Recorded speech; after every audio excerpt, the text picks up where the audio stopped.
Hi, this is Melanie for Pardesi Reviews, and I'm here to do a review of the Malayalam film Kappela.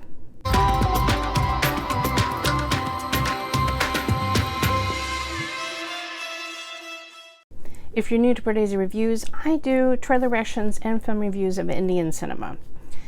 Alright, this is my second try on this. I broke my microphone and I had to get a new one.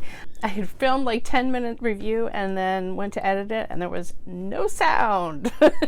So trying this again. Kappela, which means chapel, is a film starring Anna Ben, who I loved, Kumbalangi Nights, and the recent Helen. She stars as this young girl named Jessy, who is naive and through a misdialed call, a wrong number, starts talking to an auto rickshaw driver named Vishnu, played by Roshan Mathew. And later in the film, when she goes to Kozhikode, she runs into a character named Roy, played by Sreenath Bhasi, who co-starred with her in Kumbalangi Nights. This film came out in theaters in March, but had to shut down early because of COVID-19. It's been released on Netflix in June, so we're all able to enjoy it. Definitely would recommend seeing this film. I'm going to have a discussion that's completely spoiler-free here at the beginning, or as much as I can, and then I'm going to have a few comments at the end of the review that do reveal some spoilers. I will let you know when I get to that point. I absolutely adore Anna Ben as an actress. I think she's so talented. She does very well playing this very naive village girl who is captivated with the attentions of this rickshaw driver, and she keeps having on these secret messages and phone conversations. And this film seems like this total meet cute, but then it goes into some surprising directions in the second half of the film.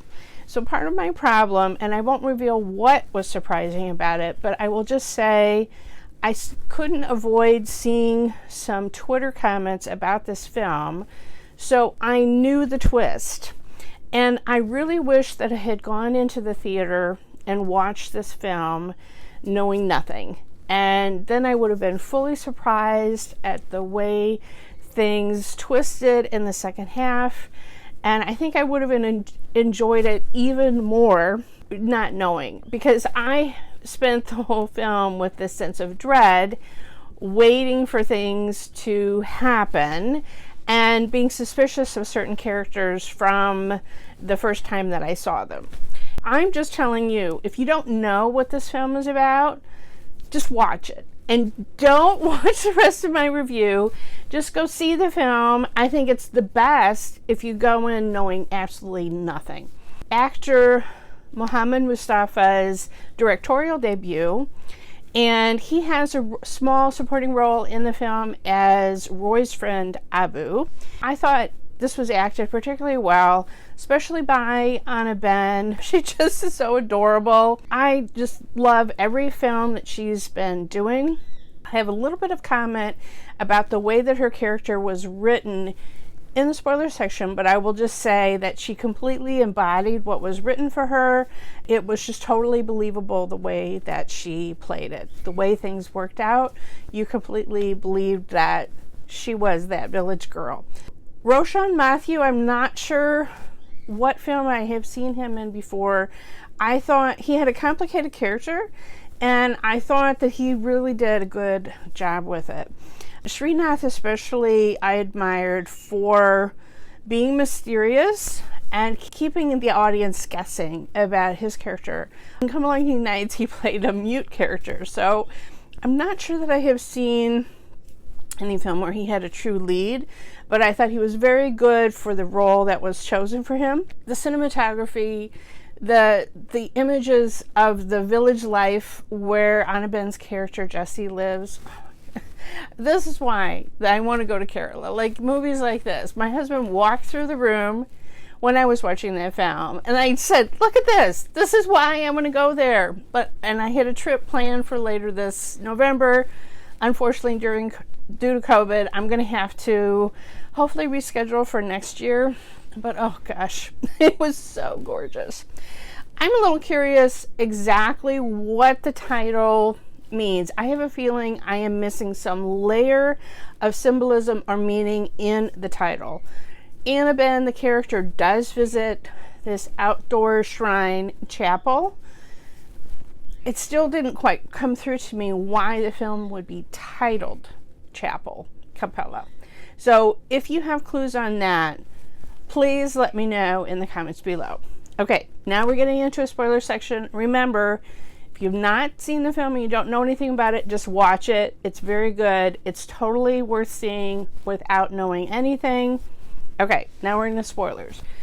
So my problem is I knew that this film was about sex trafficking from the get-go, because I had just seen a description of the film as it was about sex trafficking.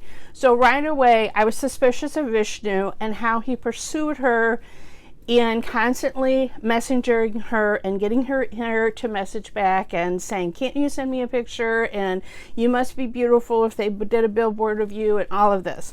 Like, I just kept waiting for the hammer to fall and for him to just be evil.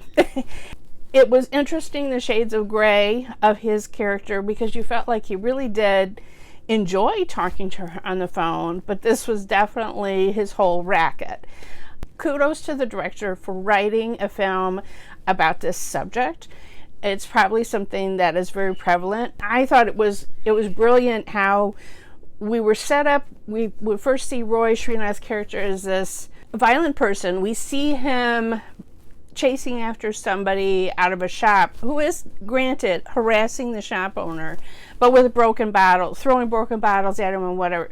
So we see that he is explosive with his temper and violent from the very first moments that we see him.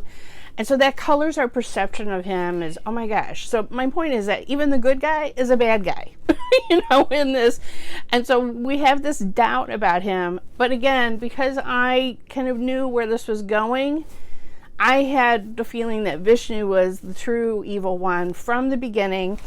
And so that just kind of colored my enjoyment of it. I wished I had seen nothing about it. Anyway, I did think, though, it was very clever writing of that twist. My only real quibble is about Anna Ben. Now, here I've seen her be really feisty in Cumberland Nights. I've seen her be so self-reliant and resourceful in a film like Helen, where she's trapped. Now, granted, in both of those movies, she did need to be rescued by other people, ultimately.